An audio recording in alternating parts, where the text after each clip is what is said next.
All right, for whatever reasons, the New York Knicks and the scouting team decided it's now time to officially look into a scoring point guard. Not before, when it was very obvious that we definitely need our point guard of the future, our franchise point guard, if you will. All of a sudden, the reports are out that the Knicks are...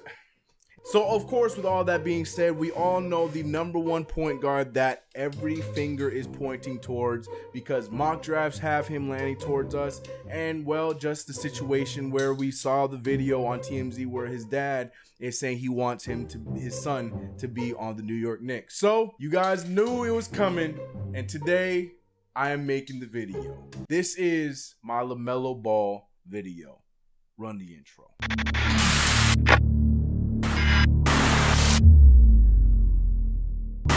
What's going on, CK Crew? It's your boy CK2K here, and welcome back to another video. Shout out to you guys. We made it through the week. Today is Thursday. That means NBA basketball is back tonight. The Knicks play tomorrow, but we got NBA basketball tonight, and I'm excited about that. This week has been long and dry without the NBA. It's one thing when you're waiting for the season to come back, but it's another thing to be going through a week without the NBA when you're in the middle of the NBA season, especially after a tremendous All-Star weekend that we just went through. Shout out to Chicago. Shout out to the NBA. That All-Star weekend was phenomenal. I'm a huge fan of All-Star. I know a lot of people like to take All-Star weekend off and they don't care about this. I've always been a fan of All-Star weekend, and this year it was great. From the robbery of Aaron Gordon, even though I picked Derrick Jones Jr., to Bam Adebayo showing that he got a better shot than point guards in the NBA. It was a great night. Also, shout out to Donovan Mitchell, whoever the dude was on TNT, and Miles Turner for completely glazing over the fact RJ Barrett had a crazy night on Friday. I'm tired of them just going in there, John Morant, Zion Williamson. RJ, you got love over here, bro. You guys know the deal. It's your boy CK, so make sure you hit that subscribe button if you haven't already. Hit the notification bell so you know when I'm uploading these videos, and like the video if you can. And look, man, I've told you guys from the beginning of the season, from last season, that this year I was praying and hoping that LaMelo Ball would one day be on the New York Knicks. I am still praying, and I'm hoping that we are able to draft LaMelo Ball as our point guard for the long term, for the future, in April this season. April? Not April.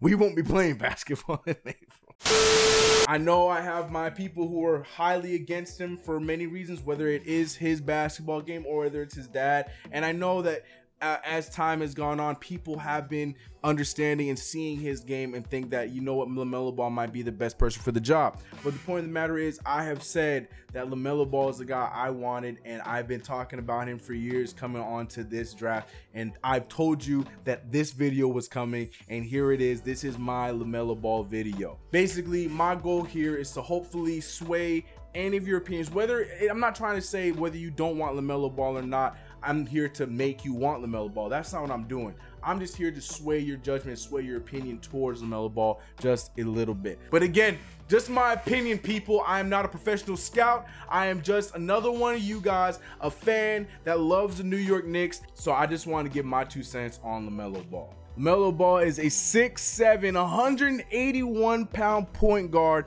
who can play the 2 because he is a scoring point guard. We're going to talk about that because I know a lot of you guys who are skeptical on the kid believe that he doesn't play defense and he can't shoot. So what's the point of bringing him on my team? Give me a second. I will get to that. LaMelo Ball has had one of the craziest come-ups in basketball because normally what you do is you go play basketball in high school, you become a senior, you get all the scouts looking at you, and if you're lucky enough, you go to a top university like a Duke or a Kansas or one of those schools, and then you're able to be drafted. Whether it's your freshman year, sophomore year, junior year, or senior year, you are eligible to be drafted if you are good enough to go into the league.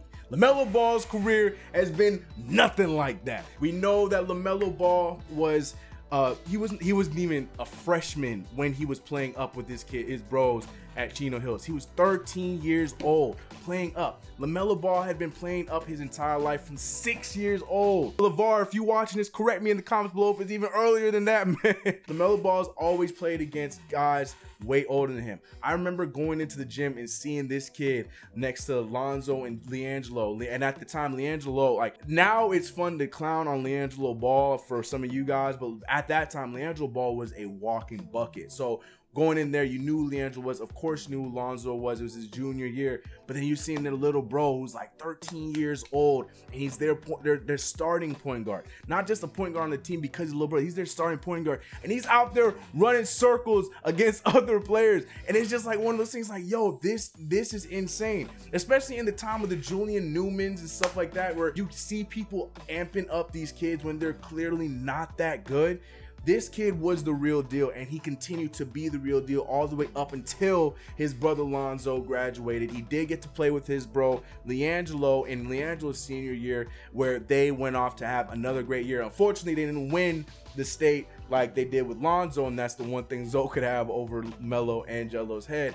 But they did continue on with the success. We had so many memories from that season. We know the 92-point games and all that kind of stuff. Jello went out and popped off for, well, a couple of 70-point games too. So where are you getting to, CK? No one cares about what he did in high school. There's one big thing that happened though in his career that was something that is to be noted when it comes to LaMelo Ball's story, and it has nothing to do with the high school and all those achievements he did beforehand. It was his very, very premature move to the pros when his dad decided to pull him and his brother Jello out to go play for Lithuania, a team called Vytautas.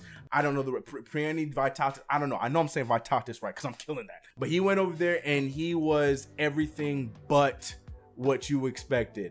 People were hoping that this kid was going to be the future, but be that fault of his own, it also came to a coach that was very, very set in his ways of not letting the Ball family take over the show, even though they knew that they were the reason why their games were being played in the US or being streamed in the US, and they were the reason why there's any kind of publicity for that team. But this coach did whatever he could to not let those boys shine. And at the time, you have to remember, this is a 16-year-old kid that's going over there playing professionally, still very immature, not having the same kind of childhood as a lot of people, and he went out there and he didn't play great. Now, mind you, when they had their Triple B games that they set out there where LeVar was coaching for them and doing all that kind of stuff, LaMelo and Jello, they showed out. But again, that was with that team playing against much weaker teams when they were already a weak team to, you know, in the first place. So take that with a grain of salt. LaMelo dropped some great stats in that. Jello's dropped some great stats, but that's not important. That being said, then turn into the JBL thing. I'm not going to talk about the JBL because, let's be real, the competition in JBL was not a big deal. LaMelo shined in that. He was the box office for that, but no one cares about his stats from there. Where the real importance with LaMelo Ball comes is Spire. And the reason why I'm bringing up Spire Academy is because that was his first time, believe it or not, at 17 years old, his first time playing legit official basketball with a structure. Mind you, there was some sort of structured basketball in Lithuania, but again, that's a team that's not a high level team where they weren't really doing much set. At Spire Academy, they train their players like almost like college level training. Matter of fact, they were being coached by Jermaine Jackson, who was an ex-NBA player, played for the Spurs. Hell, Jermaine Jackson was a part of the assistant coaching staff for the New York Knicks over the summer, hopefully planting the seed for LaMelo Ball. That was the first time LaMelo Ball started to see some structure, and that is very important for the long term with LaMelo Ball, because we know LaMelo Ball to be the lazy, you know, only wants to highlight basketball player where, yes, he had great stats, but his defense was atrocious. His shot selection was garbage, and all those kind of things. Was like, yeah, he's a fun player, but can he actually play the game? Spire was that first time where you saw his game get fine-tuned and turn into a product where it's like, whoa, this kid might be real. So much so that when he got picked up by Spire with everything he went through, ESPN didn't even put him in the top 100 to then ultimately jump him into like spot number 99. Then he jumped up to 13 and he got as high as like 5. And Melo could care less about any of that. He went on to play great at Spire, went on to show out at the Drew League, and then ultimately made the decision to go over to Australia to play for the Illawarra Hawks. And this is where it gets important for us Knicks fans. Now, I've said it in streams, I've said it many times in video, I made it a point to make sure I watched every single one of his games over in Australia. The time difference sucked. There were times where games were played at 3 a.m. over here on the West Coast. There was times where games were played at 4. There was so many random times, but I made sure I watched every single one of his games so I could see the game against guys that played pro. Mind you, a lot of these guys are past their prime, past their time in the NBA, but he played against, his teammate was a dude that played for the New Jersey Nets not too long ago. He wasn't great, but Josh Boone was a dude that played for the New Jersey Nets. The point of the matter is he's surrounded by guys that knew the game. Scott Machado is a guy that was on the Los Angeles Lakers just last year, and Scott Machado's out there. He's considered a star in the NBL, but going against LaMelo Ball was cooking them. A lot of these guys, Bryce Cotton, I can go down the list of dudes that used to play, dudes that are still playing, that were in, that play for the Summer League and stuff like that. The point of the matter is he's playing against NBA-esque talent, and to me, that already has the edge over a lot of these guys that are playing college basketball, because the reality situation is there's only a handful of these dudes that are actually going to go to the next level. Majority of the time, you're going to play against colleges where one player or maybe even two players on that opposing team you're playing against has an opportunity to go pro at the next level, while the rest of the guys are off, doing actual stuff with their scholarships, and basketball was just something they were doing in college. Compared to guys overseas, this is their job. This was once their job in the NBA. This was once their job, or they're still pursuing this job in the NBA. All of these guys are adults that have had professional basketball experience. To me, that's a one-up against the college talent. Am I saying that LaMelo Ball is the #1 overall pick? I don't think so. I'm not saying that, but I am saying that is something that you got to take account for, which comes to the shooting percentage. Now, a part of that shooting percentage comes from him playing the 2, and I don't think he's a natural 2. He's a natural number 1 where the ball's got to be in his hands. But the shooting percentage comes down to his shot selection. LaMelo Ball has the capability to go out there and shoot at a good percentage. It has nothing to do with him having a bad jump shot. The problem is he has bad tendencies because of his years playing with LeVar Ball and playing those years of basketball where his shot selection is garbage. That leads to why his shot selection was so bad in a lot of these games, because he's coming up past the half-court line and shooting shots that shouldn't be shot up. And those are things that he learned throughout the time in Australia leading up to those, the games where he finally started. Because people don't understand, when he got there, as much of a star as he was, he didn't start right away. Aaron Brooks was starting. Yes, Aaron Brooks that played for the Houston Rockets, Chicago Bulls, Sacramento Kings. That Aaron Brooks, like, he was out there starting from, and he was a guy that was always in LaMelo Ball's ear, and they tried to put LaMelo Ball at the 2 and Aaron Brooks at the 1. That didn't work out up until, unfortunately, Aaron Brooks suffered an injury that took him out for the rest of his time in the NBL, and LaMelo took over, and he took the keys, and he played like the LaMelo Ball a lot of us know. For me, one of his biggest weaknesses is also one of his biggest strengths, because LaMelo Ball is a scorer. LaMelo Ball has always been a scorer. He can get to the rack. He can make his own shot. He has one of the craziest floaters from any point on the court. He is a solid shooter, but the problem is the shot selection is what jacks up his shooting percentage. And that is something that when he continues to be around like the Jermaine Jacksons, who's right now become his manager and become like his personal trainer almost, is there working with him and helping him with these shot selections, and we won't be seeing the percentage the way it is. LaMelo Ball has always been a scorer. You look up a highlight, the highlight is going to be LaMelo Ball shooting the ball. And I understand for those who see the box scores and they see, oh my God, he shot 21% from the 3-point line. And you know what? That's warranted. And at the same time, I'm not gonna disguise his bad shot selection as, it's okay, he'll fix it, it's gonna be fine. I do believe that's the case, but at the same time, you still gotta account for the fact that he did take some bad shots. That comes with coaching. Are the Knicks the right kind of team to develop that? We'll see. But at the same time, when he takes the shots that he can make, and he will make, LaMelo Ball's percentage will go up, and you will see that. Somebody that's a great example of just that same situation is our own player, RJ Barrett. RJ Barrett got killed because of the similar situation. I mean, he wasn't jacking up from well beyond the 3 and doing crazy things like that, but RJ Barrett was known to take some shots that just made no sense. When he would be under the rim, he's shooting underneath the basket and stuff like that. But instantly, Knicks fans saw that completely went out the window. There's still some instances where, yeah, there's been some shots that he takes that don't make sense, but it's nowhere near what a lot of people expected when he came into the league. It's already fine-tuned between him just being at Duke and being drafted to the New York Knicks. It's called development and it's called maturing. It's gonna happen with any NBA player. So yes, the shooting is one thing, but I do believe that he is a top-notch scorer, and that is something that we do need. We need a point guard that is not only a great playmaker, which I'm about to get into, but is a guy that can create his own shot, and LaMelo Ball is nothing short of that. LaMelo Ball's handles are another one of his biggest strengths that I'm so excited about seeing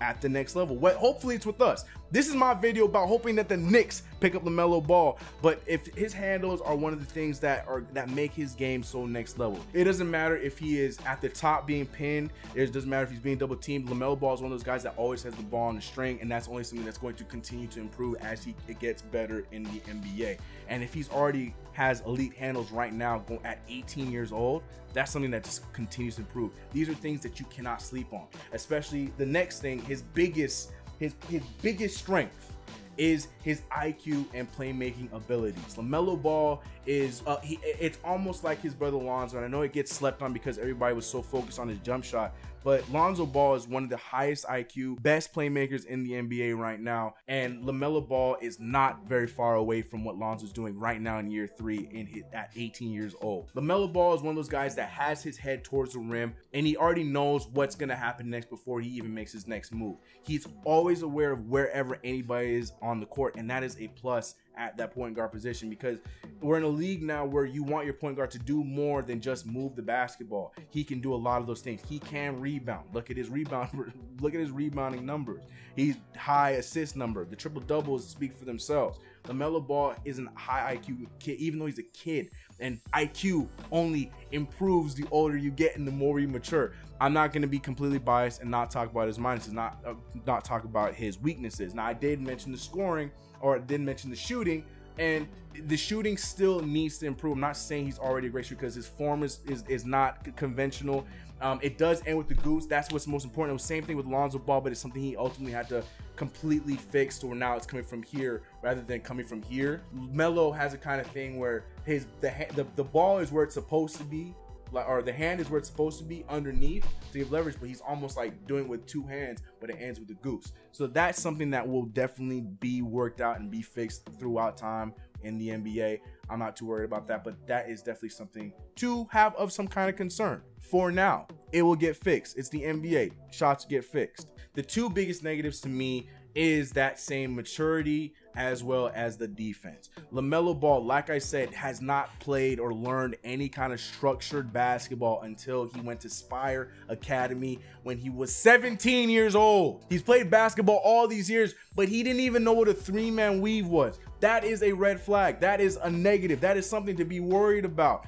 But that is also something that he is learning in his time. You saw it with the Illawarra Hawks. You saw it with Spire. There was moments where it's like, oh, he has some great instincts on where the ball is going to be and anticipates where the ball is going to be, and when it comes to steals and the open floor, and he does that stuff really, really well. But at the same time, that is also one of his biggest flaws, because he takes some risks that does not need to be taken. And I yell it all the time because it's so frustrating, because you see him overanalyze and think that there's a steal there, but it's also something that will be improved because he has the instincts for it. And you saw it. There was so many times with Illawarra last year where you saw him picking up from half court and he stayed with his man the entire way. It's there. And also at the same time, look, if he's giving us other things and he's able to keep us within games and, you know, have this, you know, do the right things to help us win these games, we'll figure out the second part as his career goes on. All right, Trae Young, you mean to tell me Trae Young's a great defender? I'm just saying. Oh, and also, you know what? There's one big negative that I left out before I end this video, and it is the guy that a lot of you guys are afraid of, because I'm not worried about him.